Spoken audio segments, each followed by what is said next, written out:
Yan, magandang umaga po sa lahat. This is a simple din. So, okay pa ba tayo dyan?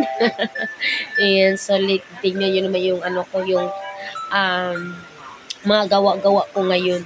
So, wala na talaga, hindi na tayo, wala na tayo talagang, suklay. Wala na tayong pakialam sa, sa buhok natin, yan.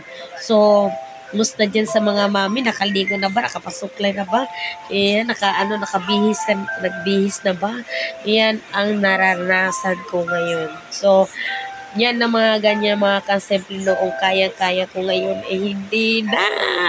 Yan, so hindi na tayo. So kaya pa naman pero so pag na yan mag-iyak na yung natin, yung master natin diyan. Wala na, hindi na tayo hindi na tayo makasuklay, hindi na tayo makaligo agad-agad, hindi na tayo talaga tawag dito, makabihis agad.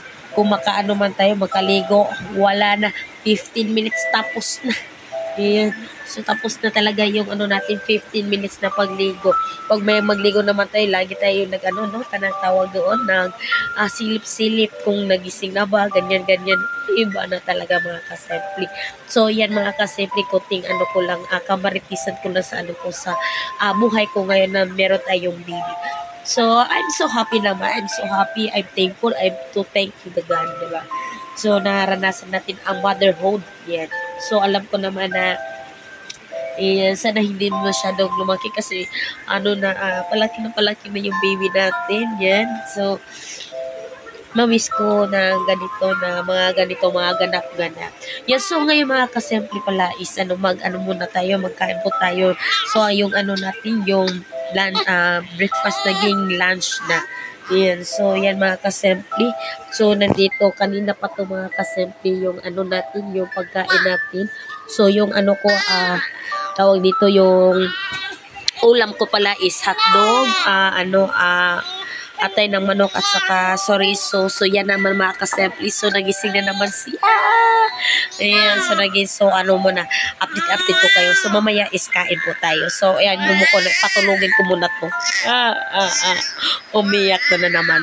So, yan mga kasimple, siguro mamaya pa ako kakain. Wala na, thank you ma. So, update ko mamaya. 1,000 years later. So, yan mga kasimple, so bumalik na naman ako. Yan, so tulog na talaga mga kasimple. Yan, natutulog na yung natin, yung natin, baby koy.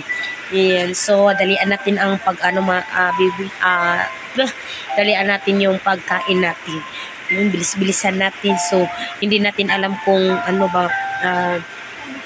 mataga ba yung paggising niya o madali. So, ganyan talaga ang natin, mga sitwasyon natin mga kasimple, bilisan na talaga. So, yung natin, yung agahan natin. So, ngayon is pang na lunch na. Yan. So, okay lang yan mga kasimple. So, laban lang tayo. So, naman yung mukha natin. So, sorry mga kasimple na ganito yung mukha natin. Na wala na talagang makeover sa natin yung mukha natin. So, to embrace my journey. Yan, diba? Embrace. Yan, so yung mga kasimple, so kain muna tayo. So, bilisan ko muna yung pagkain na. Bilisan ko ang pagkain para pagising niya. So, tapos na yung natin, pagkain natin. So, let's go. Kain tayo mga kasimple. So, dyan muna kayo mga kasimple. So, ito yung sitwasyon ko mga kasimple. So, dito ako kakain pa rin sa hinigaan. So, ganyan talaga ang buhay mga kasimple. Basta meron tayong baby. So, wala na. So, ito na talaga.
So yan mga kasimple, so natapos ko na yung pagkain ko, so thankful na hindi siya nagising. So ngayon mga kasimple, yung ano naman yung ganap ko naman ngayon is magtitimpla ko ng gatas para pagising niya meron siyang makakain. So yan mga kasimple, so ito lang talaga ang ganap-ganap ko sa sa buhay ko ngayon. So para maano naman meron tayong i-update sa sa YT. So ngayon mga kasimple, lagi na naman nag-uulan dito. So nag-ano na naman kami nag-ano na naman kami sa sa may Sapa. So alam niyo naman na malapit lang kami sa Sapa. So yan, so nag-update naman kami sa sa Sapa, baka lumaki yung tubig, so mababakwit na naman kami doon sa sa bahay ni Papa. So yan mga kasimple, so tingnan natin kung ano ang mga ganap-ganap namin. So yan mga kasimple, thank you for watching sa lahat ng mga dyan, sa mga sumusuporta sa akin. Thank you so much po sa inyong lahat at walang sawang pagpanonood sa mga video ko at sa panonood sa pagmumukha ko. Yan, thank you so much. Have a nice day po sa lahat. So inom muna ako at saka mag-ano ko ng gatas. So yan mga kasimple, have a nice day. Love you. Bye.